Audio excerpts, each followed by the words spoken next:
Good morning. Good morning. Good morning. How are you on this happy Monday? Which in Florida, it's kind of, I don't know if it's cool. I didn't check the temperature, but it is breezy out there. So There's a it's storm. feeling fallish. There's a storm somewhere. I feel like yes. So Yeah, I always loved fall, like right before that Halloween, or you may even get that cold front, and that's when it's like, oh gosh, I have to try on the kids' jeans and their floods, and that's when it's a reminder, like, need to go get the pants for the kids to make sure they fit and all that kind of fun stuff. That was always, it was almost like a pre-Halloween event, and then it would get nice and warm, but it always was that reminder to make sure that kids would have jeans to put on because right. you never noticed it in the shorts, but it's, when it gets cold and they need pants and, they've sprouted over, the year or whatever since it was cold last. It Right. was always, and jackets, stuff, it's the little things. Right. For sure. For sure. So let's start with the homework drawing.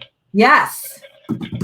So how many people did their homework and posted as directed? Was that only two, Heather? I only saw two. So Okay. I'm curious because numbers are not fun, but there is definitely more to the homework than just the numbers. True. A lot of it, your strengths, your weaknesses. I think that it's that whole balance aspect. Yep.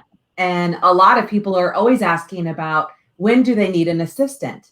But that homework allows you to know what your strength is, what your weakness is. So when you're trying to find somebody to, whether it be part-time, whether it's a transactional person, where's your strengths, where are your weaknesses, and what qualities would you need to find in somebody to help that balance in your workload so that you can focus on money-making activities versus some of the other stuff that maybe you're not so good at. So that's, it's probably one of the most important homeworks that we have.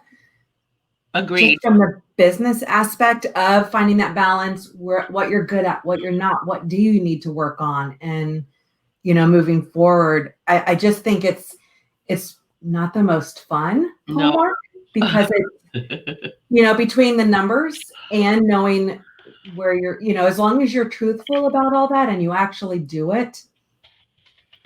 I think it's very eye-opening.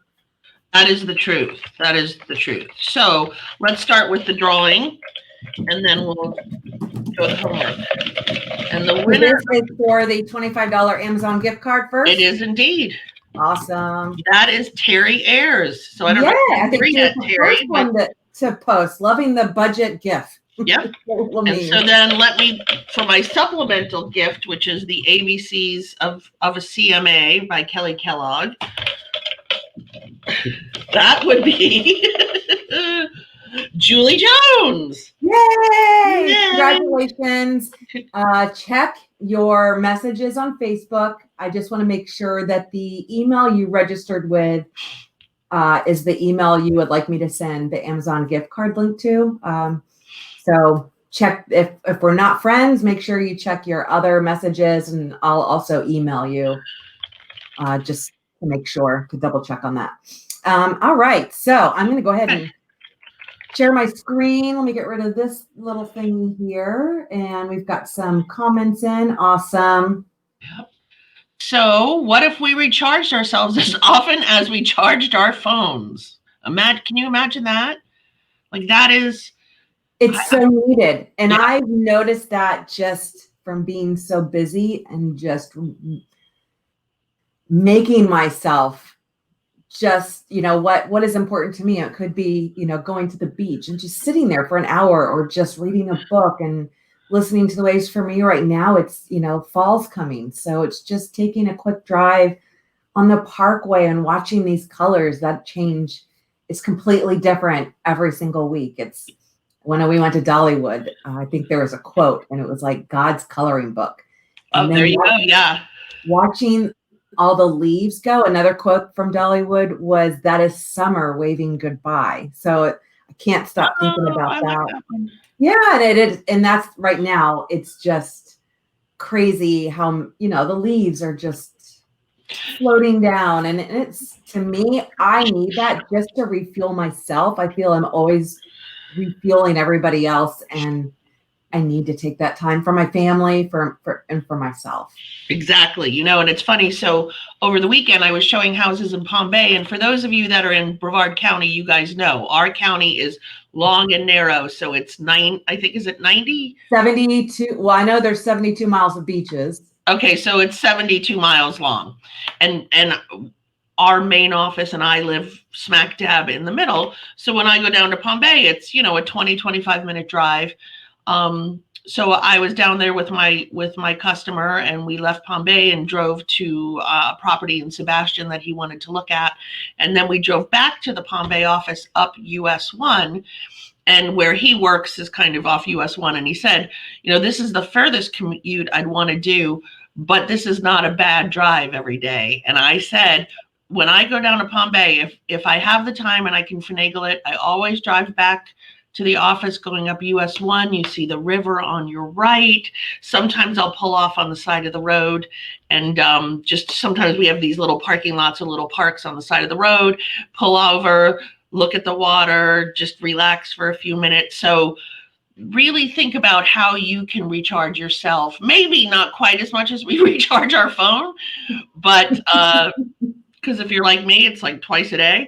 Well, but I think even just taking that time to do something for yourself or your family, just like you recharge your phone, it's having that schedule, which that'll be, I think, is next week, delegating, scheduling that time for yourself and your family. So it could be 2 times a day. Maybe it's, 30 minutes. It's your exercise, or, I mean, it really could just be little teeny time blocking, but making sure that you are setting aside time for your mental and your health. And I think that's, a lot of what this is Exactly. making sure that you're adding in time for yourself and your family, or trying to create that balance.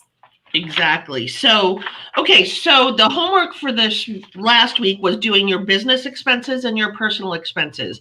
And so the key to that, or the thing about that, is what Heather said, is knowing how much it costs you to live, because whatever it costs you to live, you clearly need to make more than that. So we want to make sure that we're setting our goals above that. But then our homework to get started with this was my history. So doing a business review. And some people say, oh, well, it's only October. I haven't finished this year yet. So let me just tell you what I did this morning real quick.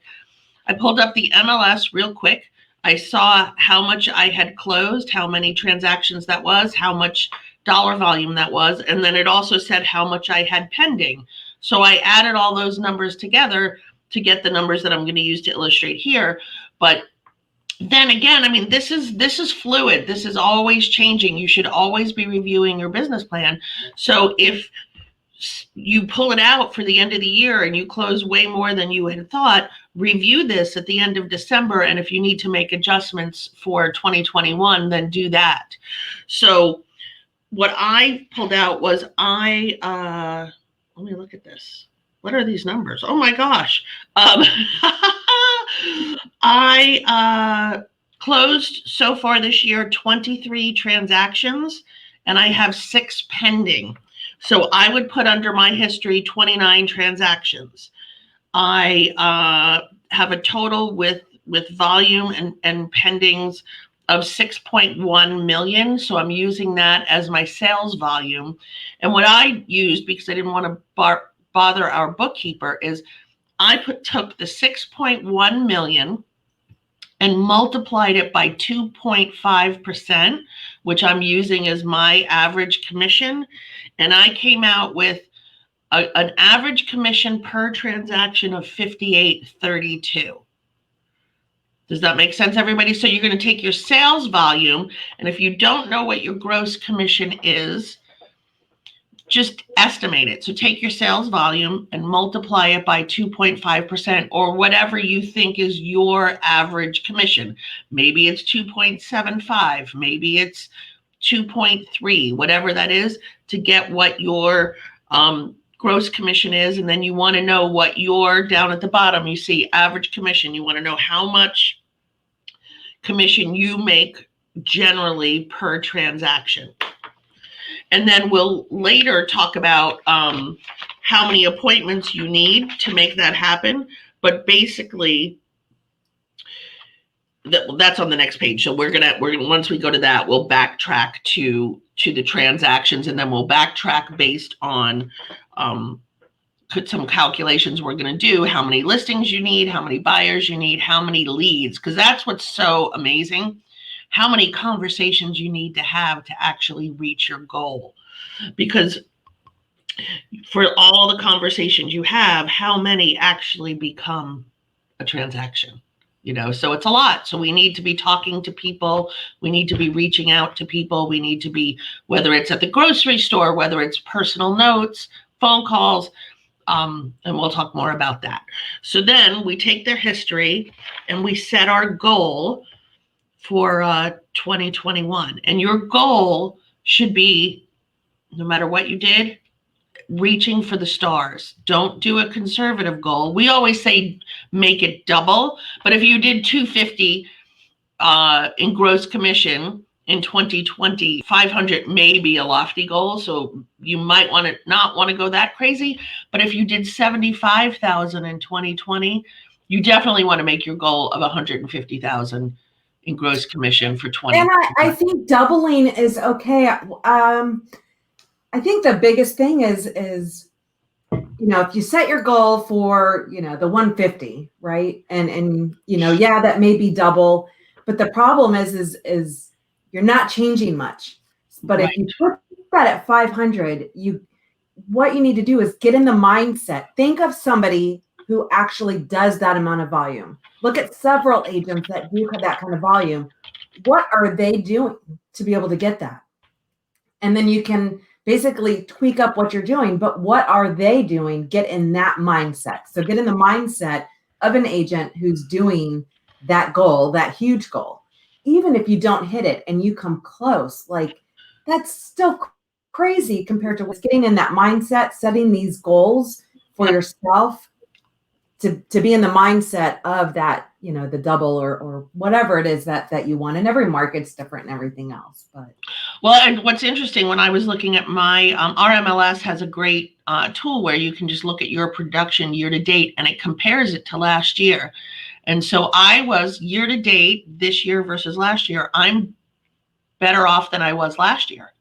So even with COVID, even with the month of March, which was a nothing, the month of April, which was a little slow, I'm still exceeding what I did last year, which is awesome. So hopefully all of you are as well. So my goal as a sales volume is to do 10 million in 2021. With my average commission is $58.32, so that puts me at $250,000 in gross commission. So if I take the $250 in gross commission and I divide it by my $58.32, which is my average per transaction commission, I am setting a goal for myself for 43 transactions for the year of 2020. And so then you want to look at how many of those last year were listings versus buyers. Do you only want to work with listings? Do you also want to work with buyers? I try to lean towards what I call the 50-50 rule, or I'm sure I didn't make that up. The 50-50 rule, which is 50% listings and 50% buyers. And that's actually part of my listing presentation. This is funny, real quick. I noticed I'm looking at the paper rather than the camera, and I was watching a different broker down in South Florida talk about trying to remember to look at the camera.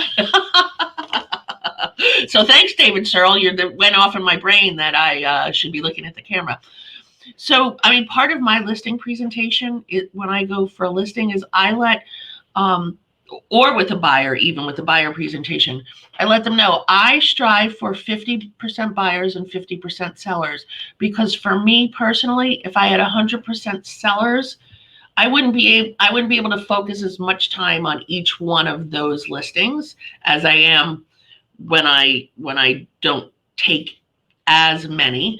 In addition, I think by working both sides, it gives me a good perspective of what buyers are expecting or wanting or trying to negotiate for.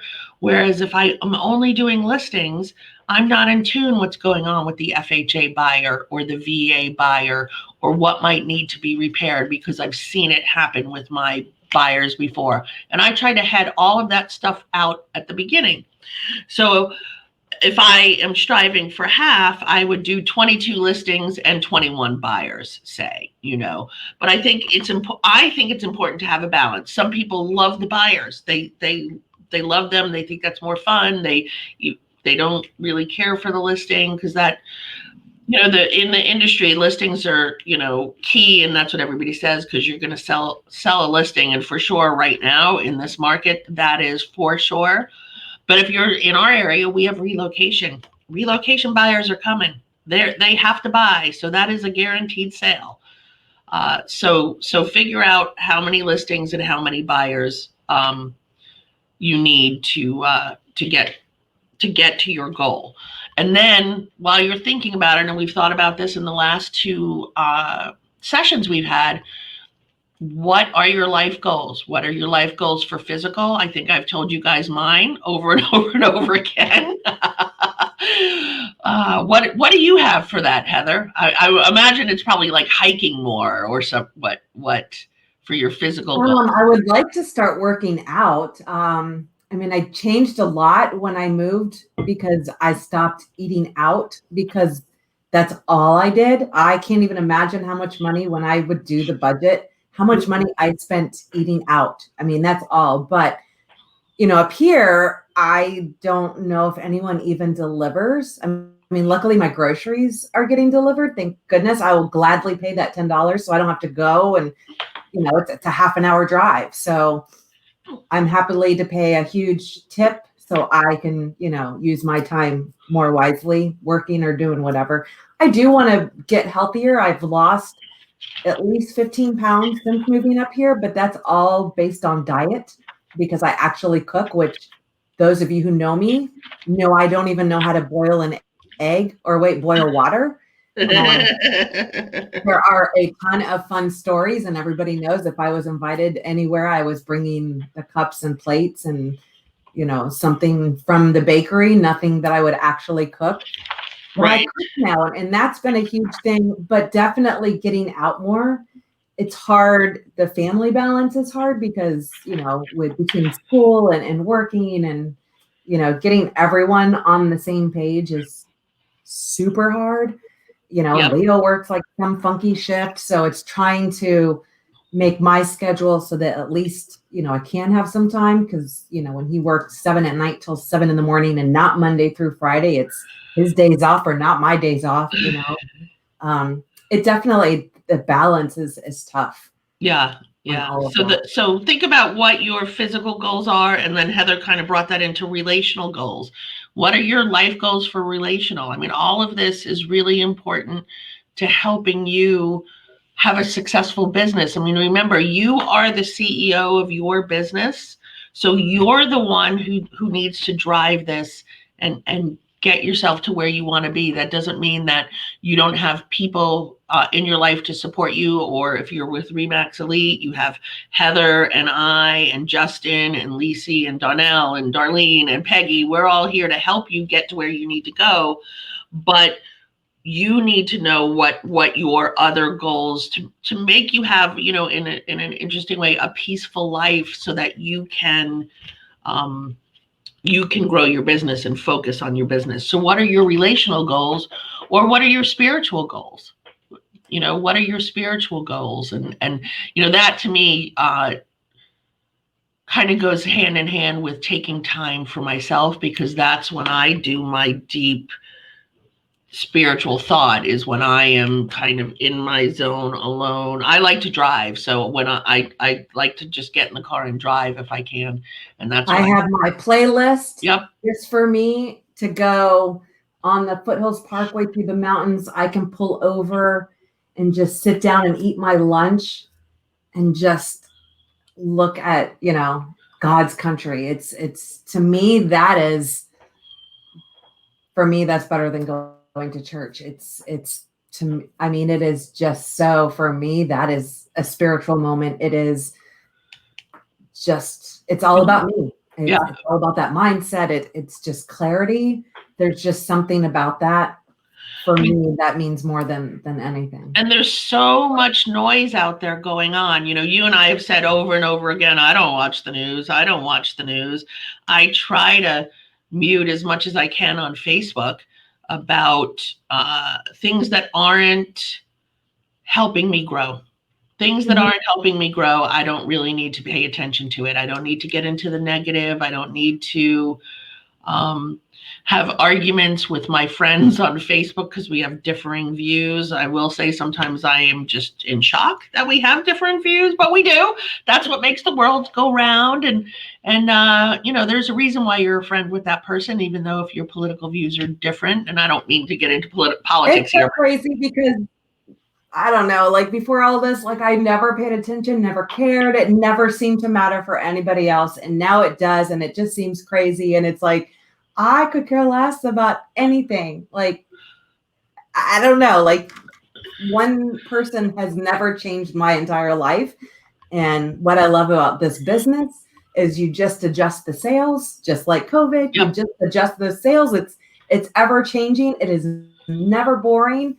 And I mean, that's just life in general. So I don't know. Exactly. It blows my mind that there's so much sensitivity around everything right now. And yeah, I think you just have to close your eyes and step away sometimes. And sometimes, you know, you might need to say something, but for the most part, I need to step away because I just need to focus on myself, my business, my family. So, and then the last part is financial. Do you want to increase your savings this year, and by how much? And that goes back to the pages on your business expenses and your personal expenses. How much is it costing you to live? And then if you do want to increase your savings, are you, and you made a post about this the other day, are you cutting out things that you don't want to pay for anymore, that are not beneficial, that you're not using? How many things I cut out Hulu this year because we weren't watching Hulu because there was nothing new on there for me to watch. And between Prime and Netflix and YouTube TV, I had more than enough content to watch. So what are you getting rid of so you can increase your savings? Or from your increase in sales volume, are you going to put that towards savings, or are you going to put that towards some Botox? I mean, I don't know, whatever it is you want. And I know we did all that, I want to say in April. It was really just as a business, on a personal level. Like I really, you know, there was just so much unknown. It was just something that nobody knew what was going to happen. I mean, everything changed so quickly. And I mean, we just went through tooth and nail, just what do we need? Like, what do we really need? What are we actually using? What can we eliminate? What's more of like a wish, like, oh, well, I wish I had more time because I would use this more. Right. What are you actually using? What's helping you work smarter, not harder? What can you still do that may take an extra 5 minutes, but you're paying, you know, $200 a month for it because it may save you 5 minutes. If you're not using that all the time, it can be something to cut out. And I'm sure a lot of people went over their expenses and what they were spending, you know, when everything was, I mean, there was so much we just didn't know. So Right, for sure. You know, and it's funny because I was like texting my oldest son who lives with his dad now, you know, are you still using this? Are you still using that? Or is it, what's this charge on my credit card? And he went through it all and he's like, I'm using this, I'm not using that. You can get rid of this. You don't have to, please don't get rid of that. So we tightened up our expenses so that I could put more towards paying down debt or savings. So how much do you want to reduce your debt by? You know, or do you have debt, or do you not have debt? You know, so, you know, I saw something interesting about, you know, are you driving your car for you, or are you driving your car because the way it looks to other people and how that makes you feel? And is that an expense that you should be spending money on? I mean, certainly in our business, we do need to have a nice car. But honestly, it just needs to be well taken care of. I mean, we have a top producer in our company, and he's I think he has a new car now, but he, Honda Accord. He's perfectly happy with his Honda Accord, and he, did an $8 million sale, which is huge for our area, in a Honda Accord. You know what I mean? I think people, as long as it's nice and it's taken care of and it's clean. So should you be spending less money on that? Should you be spending less money on that so that you can maybe invest more into your business? Or we had a speaker last week, and he was a, for lack of a better word, he probably calls himself something different, but I'll just say systems coach. So he wouldn't even call himself a coach, but he's to implement systems within your business. And one of the agents asked we were talking about transaction management, and he said to her, you're worth $250 to $300 an hour. When you think about how much time you actually spend on a transaction. And one agent was like, it's not a big deal. And I said, it's not a big deal, meaning I don't spend that much time on the transaction itself. But if you really think about it and you really break it down in the way that a transaction manager does it for you, they do spend time on it. So that $250 to $350 you're spending on a transaction manager, that's really 1 hour of what your time is worth. And isn't that worth paying that to someone else to make sure that the transaction goes smoothly, that the survey is ordered on time, that the keeping up with the lender or whatever else. So like you said, when do I need an assistant? You finding those places where you do have the extra money, or that money, not even the extra money, that money will free up how many hours out of your day, or maybe not your day, maybe that, you're not checking on a transaction every single day, but how much does that free out of your week or your month? And is that worth it? It probably is.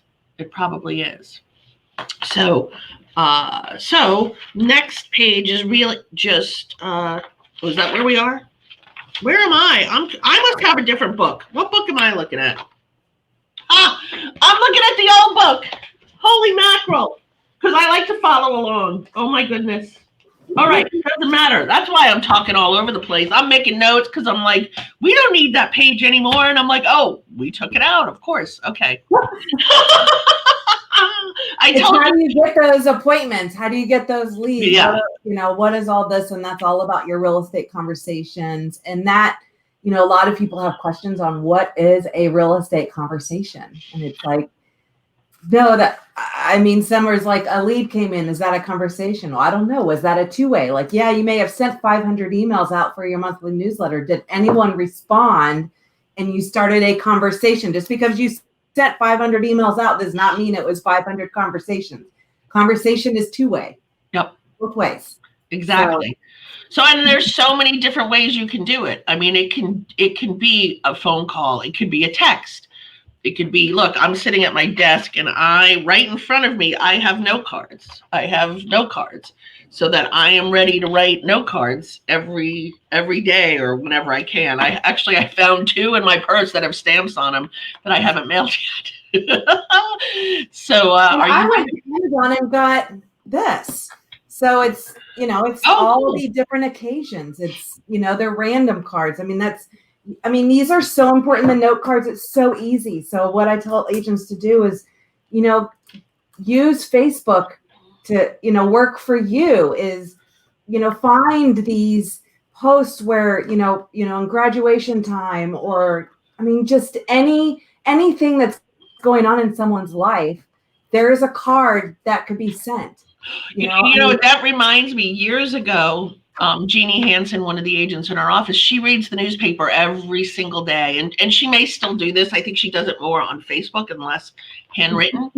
But she would read the newspaper every single day. And if there was somebody at like Vieira High School, which is our local high school, that did something great, whether it was a teacher or maybe a student, and whether she knew them or not, she would send them a note card.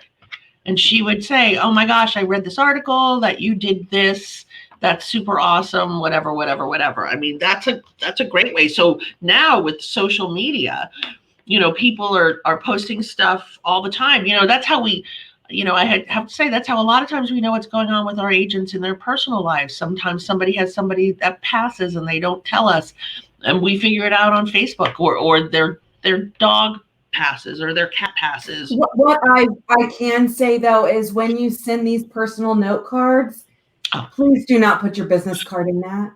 Like that is such a pet peeve of mine. It becomes sales and not coming from the heart. Like, please don't. Right. You're exactly right. No generic- business card. They know who you are. They're going to remember who you are. But what I do, and I don't know if you'll tell me this is good or not, I have the return address label. So at least the return address label is a reminder of who I am. We'll have, it has the balloon on it, or it has your office. That's okay. I still like. Is that okay? You think not that either? I mean, it's much better than throwing a business card in there. I mean, it's different. For sure. Like when we go to R4 or to an event, the cards that I get, you know, the personal cards I get, like it was great meeting you. It may have a bit about our conversation. Yes, those agents will put in cards completely appropriate. Right. What is inappropriate is if there's a death or congratulations, don't use a branded card and don't put your business card in there. Like that to me is just completely tacky. And it almost, like for me, that would be super tacky if I got one in the mail. And I would think they were using that for business instead of it being more personal. Right. That's true. So I have just blank note cards that I use for those types of things. And if it's somebody that I need to remind that I'm doing business, which is a different type of a note, then I use those. Yeah, for sure. And I think Clinton, he made stickers with the Remax stickers. Those would be fun for the business ones, for like the envelope sealer on the back. Yep. Or, you know, like the Remax. I mean, there's so many really cool things that you could do. I need to work. I need to get with him on getting sticker. I need to remind him about that because that was pretty darn cool. All right. So so having those real estate conversations, here's just a few reminders on that. Tons of different ways. A conversation is two ways. And it's about real estate. So, you know, if you're sending them an email and you start having conversations, I mean, it just needs to be two-way, not one-way. Correct. You know, a lot of people are conversations today. I'm like, no, just because you sent an email to 500 people does not mean you had conversations. Right. That's a touch. That's different. That's a touch versus a conversation. So this is huge for both of us. I mean, we do classes on this. It's Stop Being a Secret Agent. It blows my mind just all the time. And I can say from the aspect of being admin, I know like the creative group, we probably get more than 100 requests a week to join that group, and the tech and tools and just the referral group. Like, it is crazy how many requests we get. It is even crazier how many people do not even have, you know, I know most are agents in here, they do not have anything about their business in their profile. And that is mind-blowing to me. Or mind-blowing. I mean, even the MLS. I know that drives you crazy when you can't get a hold of an agent because they have no information on the MLS, you know, when you have the sheets in front of you and you're out driving and you can't, you know, something doesn't work, you have no way to get a hold of them. And I mean, it's crazy because the MLS, I mean, that's what's going, all your information, the emails or what you're printing for your clients as you're out showing property, you know, the MLS sheets. Well, and let me say, that online profile thing kind of goes both ways. So I get a bunch of friend requests, you know, all week long. And I don't just accept people. Now, I have 3,000 friends. I clearly don't have 3,000 friends. So I'm friends with a lot of people I've never met in my entire life. A lot of them real estate or Remax people, which is always then fun when you go to Vegas. I was telling the story the other day, and I remember the first time I had referred a couple of deals to the Nathanson Bros down in South Florida, and we were at the hotel, and they were walking by us. So I said, "Oh my God, the Nathanson Bros!" And then they looked at me, and they're like, "Kerry Ramage," you know, and it was like hug, great to see you in person. But I get requests from people all the time, and I look at who it is. And I'm like, oh, they have 85 friends in common with me. And then I look at the 85 friends, and then I look at the person, and I'm like, what does this person even do for a living? And then I'm like, oh, this is just a weird, creepy guy. I'm not going to friend him. Why did all of my friends friend him? Just because I think people are blindly accepting. And like I said, I blindly accept a lot of people, or not blindly, but I do a little bit of research, because is there a reason why I need to accept this friendship? I don't know. 4 years ago, I had to clean house because of so much negativity that was just on my social. I pretty much stepped away from Facebook other than what I had to do. And I moved over to my dog's Instagram account. So I get a lot of people at Vegas like, I sent you every friend request like forever ago. And I'm like, I am so sorry. But I mean, I get so many requests. There's over 1,000 people sitting there. I'm pretty much public. Whatever, it is what it is, but I don't accept friendships because of how much time I had to clean house and just get rid of the negative. It was definitely bothering me. And once again, we're in that cycle again, but I'm definitely not in that same space. Right. But it was super hard. So if anyone is out there that, is mad I did not accept a friend request, just know you're not alone. So, and like Heather said, we've taught this class at the Space Coast Association of Realtors. We've taught this class. Maybe we'll get to teach it at R4 one time, because I think it's a great class, honestly. And I know they have things like it, but I think we're funny and I think we're good at this, and we do a good job at it. It is true. It's one of my biggest pet peeves, when, especially, doing the boosh sites, and then, the biggest thing, the agents are like, where did you get that picture of me? Or only my mother calls me by that name when they see their profile on their website. And it's like, that's your profile on Mac Center. Like, I didn't touch that. Like, that has nothing to do with me. That's fed over. And, if you haven't changed your picture in 15 years, you might want to look at that. Plus, you want to make sure that you're not a secret agent. I mean, that Mac Center profile, there's so many profiles out there. If you Google yourself, right. And I say Google incognito, Google yourself, what profiles show up, because right. You need to maximize all of that. Mm-hmm. And that's free. It may take a little time, but I say it twice a year at least. I'm constantly changing. It's definitely big if you've changed, brokerage or anything like that. But you should be doing this at minimum once a year. So it's why we added it to the business plan, is you need to go through all your social platforms. I know it can be crazy, but you'd be surprised. I mean, you need to be where other consumers are. Maybe they're not on Facebook. Maybe they're on LinkedIn.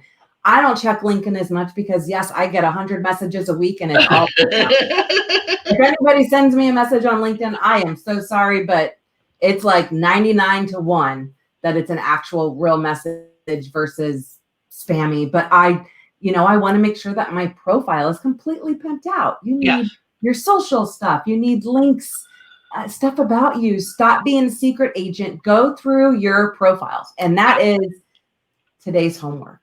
Is going through, and I could go to the next slide, your profiles. Go Google yourself and update your social profiles, your MLS profile. If you're with RE/MAX or another franchise, those profiles. That is your intranet. It's the extranet. It's what's out there when someone goes to like remax.com and they search for an agent. But if you Google your name plus RE/MAX, your RE/MAX profile is always number one, whether you want it there or not. So you need to make sure in your profile, it has your high resolution photo. It has a website. It has all of your social channels. It has your cell phone. You want people to be able to find you. Don't make it hard. When I'm looking for an agent in a different area, my first thing is, I do a search in the groups. I go to their profile. If I can't find your phone number or a website or anything like that, I'm going to the next person. Well, don't make me do research. Like I want to help you, but you got to help yourself too. Agreed. And it's interesting. We have some agents here who are not big social media people, and they are top producers. But I will say, they always make sure that their RE/MAX profile is the way it should be. Always. I mean, we got an email a week ago from someone who he's not big on social media, but he makes sure that his online presence in those places that he is are correct. Right, and that's where you get in. I mean, you got to think of the big sites, like them or not, like Zillow. You get a free account.